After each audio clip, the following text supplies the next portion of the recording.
Kita kredit untuk hal-hal yang aneh. Padahal kata Nabi, kredit itu kehinaan di siang hari dan kepusingan di malam hari. Harga diri kita seharusnya jatuh dengan kredit itu. Tapi kan sekarang jadi privilege, itu jadi keunggulan strata ekonomi kalau kita punya kartu kredit. Bukan utamanya soal kamu boleh kaya atau tidak boleh kaya, tapi apa yang akan kamu lakukan ketika kamu kaya ataupun ketika kamu tidak kaya. Outputnya. Karena itu kata Nabi, irilah kepada orang kaya yang dengan kekayaannya dia bersedekah.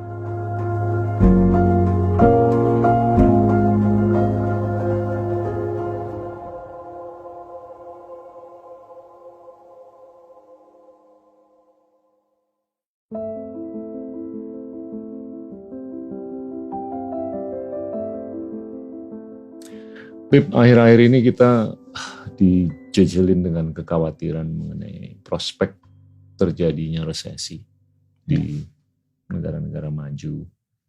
Dan tentunya ini cukup berpengaruh terhadap dunia. Kalau saya sih agak-agak beda. Saya di kubu yang mana saya nggak melihat Indonesia akan mengalami resesi. Tapi memang akan ada negara-negara maju yang akan mengalami resesi dikarenakan inflasi yang sudah berkepanjangan. Nah ini kan bisa juga dikaitkan dengan keimanan manusia kan. Ya. Apakah bisa dihipotesakan bahwa kalau ekonomi itu resesi itu mungkin cermin dari resesi keagamaan atau resesi Islam?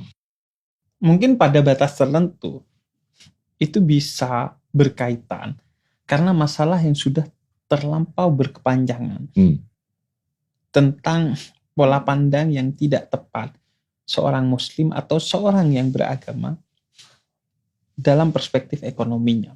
Ya. Jadi ada sedikit atau bukan sedikit malah orang yang berpandangan menjadi penganut agama yang baik atau menjadi muslim yang baik artinya adalah menjadi muslim yang miskin. Seolah-olah jalan menuju surga itu adalah dengan kesabaran saja. Padahal jalan menuju surga juga bisa dengan jalan syukur. Yang itu terminologi khas orang kaya. Dan seolah-olah kita gak pernah diceritakan oleh para nabi dan oleh Al-Quran tentang Nabi Sulaiman yang seumur hidupnya menjadi manusia terkaya di muka bumi ini. Tentang Sayyidah Khadijah, istri tercinta Nabi Muhammad yang kaya raya. Tentang Sayyidina Abdurrahman bin Auf, sahabat Nabi yang sangat kaya raya. Seolah-olah cerita itu hilang. Padahal kaya miskin itu sama-sama bisa menjadi jalan ke surga. Dengan tantangan sendiri-sendiri. Kaya dengan syukurnya, miskin dengan sabarnya. Kaya karena itu bukan utamanya soal kamu boleh kaya atau tidak boleh kaya. Tapi apa yang akan kamu lakukan ketika kamu kaya ataupun ketika kamu tidak kaya. Outputnya. Karena itu kata Nabi, irilah kepada orang kaya yang dengan kekayaannya dia bersedekah. Itu ekstrim, suruh iri udah. Kata Nabi, iri yang diperbolehkan itu kepada orang kaya yang kemudian bersedekah dengan kekayaannya. Bahkan beberapa ibadah-ibadah sentral dalam Islam seperti naik haji, zakat, itu privilege-nya orang kaya. Nggak bisa dilakukan oleh selain orang kaya. Bahkan dalam salah satu riwayat, kalau orang mati itu dihidupkan kembali dan dikasih pilihan melakukan satu amalan, dia akan bersedekah saking besarnya pahala sedekah. Begitu juga Nabi Musa ketika ditanya oleh Allah, mana amalmu? Kata Nabi Musa, semua amalku untukmu ya Allah. Enggak, ada satu amalan yang khusus untukku. Apa kata Nabi Musa? Yaitu idkhal surur bil qalbil ihwan bis sadaqah. Idkhal surur fi qalbil ihwan bis sadaqah. Sedekah yang membahagiakan orang lain. Itu adalah ibadah yang termulia. Nah, Jadi di Islam itu bukan soal kaya atau miskin. Kita harus berupaya menjadi orang kaya karena itulah salah satu tantangan sebagai seorang manusia di dalam ekonomi. Artinya kita unggul tuh. Sama dengan harus jadi pintar, karena pintar itu unggul, bodoh itu ya tinggal nggak ngapa-ngapain. Kaya itu ya dengan keunggulan, karena lo harus ngeluarin effort yang tinggi untuk itu. Nah, tinggal kemudian bagaimana memperlakukan kekayaan. Yang prinsipnya adalah zuhud dalam spiritualitas Islam. Meletakkan harta itu di tangan, tidak sampai masuk ke pikiran, apalagi mempengaruhi hati kita. Karenanya Syekhul Akbar, sufi terbesar dalam sejarah Islam, Ibn Arabi, itu bercerita tentang gurunya yang kaya, tapi kekayaannya nggak pernah mempengaruhi spiritualitasnya. Tetap dia rendah hati. Tetap sederhana di tengah kekayaan. Dan sederhana itu kosakatanya orang kaya. Kalau miskin itu sudah pasti sederhana gitu. Nah, dan dia menceritakan tentang seorang lain yang miskin tapi dia tidak zuhud karena pikiran dan hatinya selalu terpaut kepada kalau kaya tuh enak ya, dan begitu. Nah, banyak orang yang miskin tapi juga miskin di akhirat karena selalu kepikiran kepada orang kaya. Dan ingat, Nabi katakan kadal fakru an yakuna kufra. Kefakiran itu bisa jadi jalan kepada kekafiran. Karena miskin kemudian mikir gimana mencuri dan lain sebagainya. Nah, itu yang sering salah. Jadi resesi di bidang agama, pola pandang seolah-olah muslim harus miskin, orang beragama harus miskin, yang membawa akhirnya resesi ekonomi. Akhirnya umat nggak menjadi kekuatan ekonomi bagi negaranya. Saya melihat secara makro, kalau dari PDB dunia ini, okupasi kue ekonomi dunia oleh umat Islam atau negara Islam itu kecil sekali.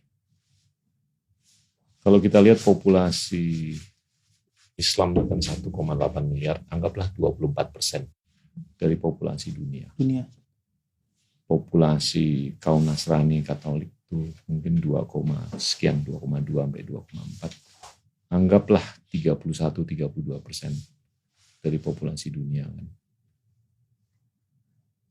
Porsi yang dikuasai atau dimiliki oleh negara-negara Islam dari kue ekonomi dunia itu di bawah 10%. Walaupun populasi Muslim itu merupakan 22 sampai 24% dari populasi dunia.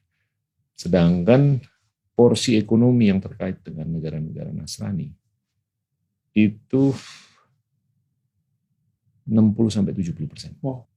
Dengan populasi 32%. Nah, ini saya mau coba sambung dengan skenario yang di Indonesia. Kenapa Indonesia itu bisa dibilang underperform ekonominya dibandingkan Singapura atau dibandingkan Tiongkok. Dari kacamata yang sederhana aja, pengeluaran izin usaha. Di Tiongkok itu per 1.000 orang mereka mengeluarkan izin 9 izin per 1.000 orang. Di Singapura per 1.000 orang mereka mengeluarkan izin usaha 9. Di Indonesia 0,3. Nah, itu kan mencerminkan dua hal kalau menurut saya. Satu, mungkin kurangnya fulus di Indonesia, ya kan? Tapi yang kedua, mungkin juga propensitas untuk ngambil risiko itu nggak terlalu tinggi, ya kan? Dan kalau orang semakin berani ngambil risiko, semakin berani menjadi wirausaha, semakin bisa berusaha, tentunya semakin sejahtera, ya kan? Semakin bisa menyelimuti diri dari resesi, ya kan? Ini mungkin yang harus diedukasi ke sesama umat Muslim. Bukan hanya di Indonesia, tapi di seluruh dunia. Masa populasinya 24% dari populasi dunia, tapi kok menguasai di bawah 10% dari ekonomi dunia. Nah, itu kalau menurut saya satu statistik yang cukup nyata yang bisa memberikan pelajaran ke kita. Apa yang kita harus lakukan ke depan. di samping juga, padahal sebenarnya seorang muslim itu kan dibekali satu perangkat sistem ekonomi yang tersendiri, yang berbasis kepada nilai-nilai keadilan dan kesetaraan. Artinya misalnya seorang muslim itu diajarkan untuk membangun jiwa kegotong royongan secara ekonomi. Yang dilatih misalnya kalau saya melalui apa yang saya sebut sebagai fardu kifayah ekonomi. Kalau yang kamu udah, ya udah, tinggal kasih kesempatan ke yang lain. Fardu kifayah itu kan begitu. Kalau udah ada yang datang ke pemakaman, yang lain nggak usah. Nah, kalau sudah ada yang menggarap sektor ini, yang lain tidak menggarap di sektor yang sama. Kayak salah satu problemnya misalnya kita kembangkan industri peternakan di satu kawasan. Nah, kalau sistem ekonomi yang berbasis fardu kifayah itu Pak Gita ngembangin peternakannya, tugas saya bukan berkompetisi menyaingi Pak Gita di bidang peternakan, tapi bagaimana berkolaborasi dengan Pak Gita dengan menyiapkan pakannya. Karena kadang kegagalan industri peternakan adalah karena kegagalan di hulu tentang industri pakannya. Nah, itu sistem ekonomi diantaranya. Atau juga tentang perlawanan terhadap riba. Sistem ekonomi yang tidak adil, di mana seseorang harus menerima sesuatu itu dari hasil jerih payahnya, dan bukan dari hasil mengambil sesuatu berdasarkan relasi kuasa kita kepada yang di bawah. Riba itu intinya kan sesuatu yang bukan hak kita, kita ambil hanya karena kita punya kekuatan kuasa terhadap yang di bawah kita, melalui sistem bunga yang tidak fair, melalui sistem apapun yang basicnya adalah relasi kuasa itu. Nah, secara doktrin padahal rapi tuh udah Pak Gita ya. Cuman problemnya kemudian tetap saja. Saya ada pandangan mengenai riba. Kalau kita lihat neraca bank syariah di seluruh dunia, 98% isinya nggak di aktiva ataupun di pasiva. Itu riba. Ironis kan? Aneh malah. Padahal yang diadvokasikan adalah untuk dilakukannya transaksi ekonomi secara non-riba kan, oleh Islam kan. Tapi kalau kita lihat perbankan syariah di dunia, itu aktiva dan pasifanya 98% itu kental dengan riba. Riba itu kalau menurut saya salah satu dari beberapa atribut yang mengurangi daya beli. Saya berikan contoh. Dulu tahun 70-an, kalau kita beli siomay, 5 biji, 1 piring, tahu, pare, telur, kol, dan siomay, itu 25 perak. Gocap. Bayar parkir, 25 perak. Beli 1 botol air minum, 25 perak. Fast forward ke hari ini, kita mungkin harus nyari siomay yang paling murah tuh mungkin 5.000 perak 1 piring. Ya kan? Parkir 5.000 perak. 1 botol air minum 5.000 perak. Kenaikan harga dalam 50 tahun terakhir ini itu kurang lebih 200 kali lipat untuk masing-masing barang dan jasa. Ya kan? PDB kita, ekonomi kita di tahun 70-an itu kurang lebih 30-an miliar dolar. Sekarang 1,2 triliun dolar. Kenaikan ukuran ekonomi kita ini baru 30-40 kali lipat. Tapi kenaikan harga itu udah 200 kali lipat. Ya itu kan implisit bahwasanya daya beli berkurang kan? Selama 50 tahun terakhir kan. Nah, turunnya daya beli tersebut itu kalau menurut saya bukan tidak berkorelasi dengan pengenaan suku bunga. Karena tempat parkir yang dibangun, itu waktu dibangun mungkin dia harus ke bank, minjem dengan suku bunga. Tukang siomay, waktu dia beli panci untuk masak, pancinya itu dibikin oleh pabrik yang bikin panci itu dengan pinjaman yang ada ribanya. Botol minuman itu dibangun oleh pabrik yang dibikin pabriknya karena dia minjem dari bank dengan pengenaan suku bunga. Nah itu riba harus dipahami bahwa itu adalah salah satu alasan kenapa telah terjadi penggelembungan harga. Tapi itu semestinya oke-oke aja kalau itu nyambung dengan penggelembungan ukuran ekonomi kan. Tapi kalau ukuran ekonominya naik cuma 30-40 kali, tapi harga barang dan jasa naiknya 200 kali dalam 50 tahun. Ya ini mungkin harus disikapi.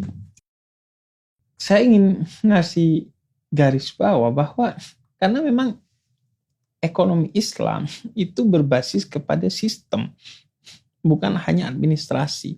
Nah, seringkali kita itu proses islamisasi termasuk dalam ekonomi itu hanya pada tingkat administrasi. Jadi akadnya aja, huri-hurinya aja yang islami, bukan substansinya. Tingkat sistem, substansinya tidak. Dan itu bukan hanya ekonomi, dalam segala hal. Kritik Said Nagib Alatas tentang islamisasi ilmu itu yaitu dia apa bedanya kedokteran Islam dan kedokteran konvensional? Ya kalau mau ngoperasi pakai bismillah dokternya. Iya. Tapi kan tidak hanya itu seharusnya ya. Apa bedanya? Segala sesuatu yang ingin kita nafaskan dengan nafas Islam yang kemudian itu dikembangkan oleh Universitas Islam Negeri atau UIN yang kemudian bukan hanya menyediakan fakultas-fakultas agama, tapi juga fakultas-fakultas umum dari kedokteran sampai sains dan teknologi. Itu seharusnya memberikan gaya baru dalam segala nilai termasuk ekonomi dan psikologi, bahwa Islam itu harus diambil sebagai satu tata nilai yang sifatnya substansi untuk mempengaruhi sistem. Bukan sekedar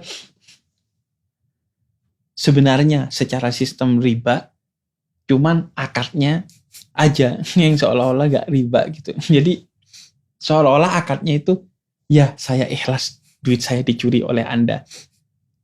Dan yang ini oke, ikhlas ya saya curi duitnya ya melalui skema perbankan yang tidak adil.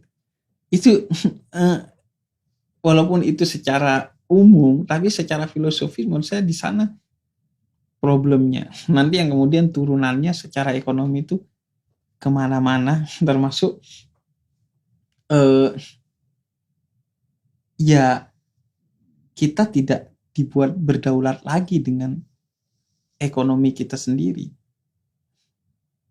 Kita dibuat terikat oleh pihak-pihak di luar diri kita yang kemudian membuat kita terkontrol. Karena itu secara spiritual, syukur itu artinya kamu mensyukuri apapun yang Tuhan berikan kepada kamu. Sehingga kalau bisa, jangan pernah upgrade syukurmu. Kalau kamu bersyukur dengan secangkir kopi dan sepiring nasi setiap hari, ya udah di sana aja. Jangan upgrade lagi. Kalaupun di-upgrade secara ekonomi, tapi syukurnya gak usah di-upgrade. Tetap kamu hanya mensyukuri ketika kamu mendapatkan secangkir kopi dan sepiring nasi. Walaupun kamu telah kaya, sehingga kekayaanmu yang bertambah itu tidak akan membuat kesombonganmu yang meningkat, tapi sedekahmu yang akhirnya meningkat. Jadi akhirnya kalau dengan begitu kan akhirnya mau, dalam pandangan saya dengan pendeknya pengetahuan ekonomi saya, mau resesi kemana-mana pun kita gak khawatir karena setiap kita telah memiliki sistem ekonominya sendiri untuk diri kita sendiri yang tahan akan resesi itu. Saya pernah ngobrol dengan ahli ekonomi dari Palestina, Saifuddin Amus. Dia dididik di sistem Keynes di dunia barat, Inggris dan Amerika Serikat. Tapi akhir-akhir ini beliau melakukan refleksi mengenai ilmu yang dia pelajari itu agak tabrakan Iya. dengan nurani dan keagamannya. Iya. Iya kan? Dan kalau saya lihat yang dia usulkan, ya ini sebagai catatan aja, ini bukan advokasi. Yang dia usulkan adalah salah satu solusi untuk menonribakan itu adalah Bitcoin. Oke. Pemberdayaan Bitcoin. Bitcoin itu mengacu ke pasok yang fix 21 juta unit. Kalau pasoknya itu fix 21 juta unit, nilai intrinsiknya itu nggak akan turun. Tapi kalau mata uang negara-negara maju, itu pasoknya bertambah terus karena mereka melakukan pencetakan uang. Luar biasa, semenjak 100 tahun yang lalu. Diprakarsai oleh Inggris waktu dimulainya Perang Dunia Pertama. Terus akhir-akhir ini diterusin oleh Amerika Serikat dengan skala yang... Ya mereka mencetak dengan skala yang besar, kita-kita ini di negara berkembang yang harus minjem. Iya. Udah gitu dikenakan suku bunga pula. Iya. Iya kan? Kita nggak boleh nyetak, kita nggak bisa nyetak.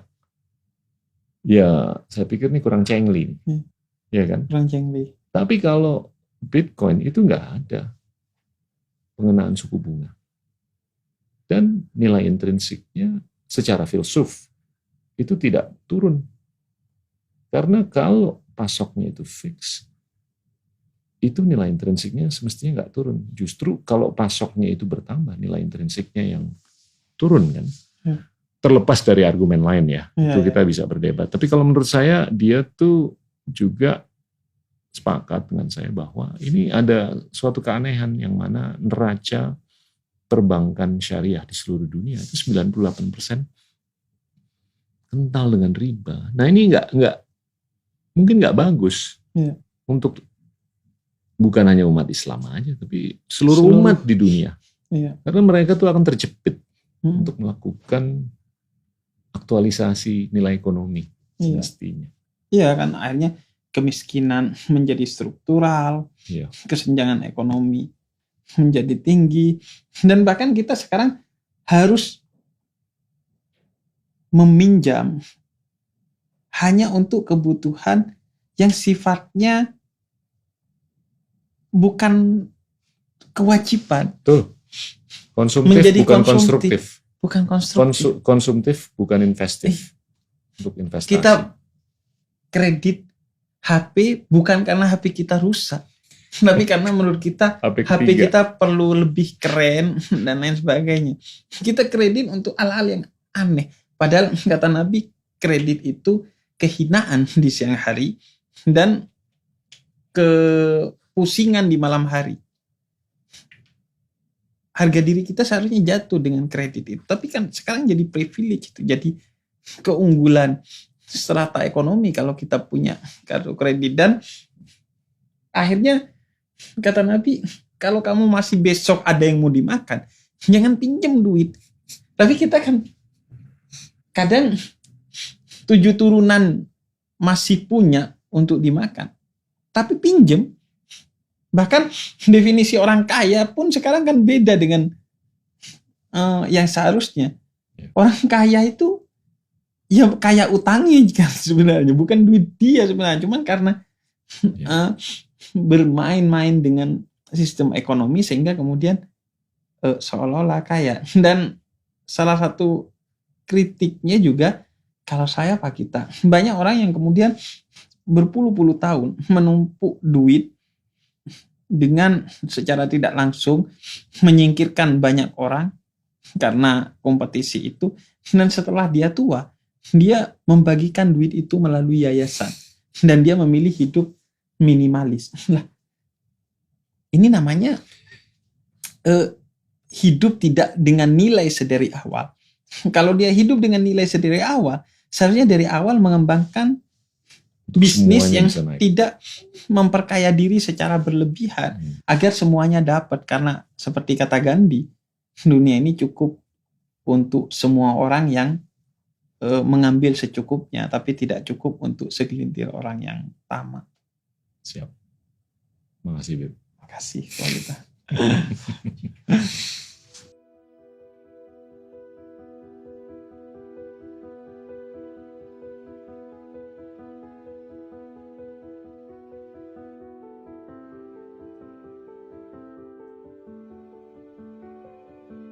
Agama diturunkan dari doktrin substansial yang agung menjadi dogma identitas yang rendahan.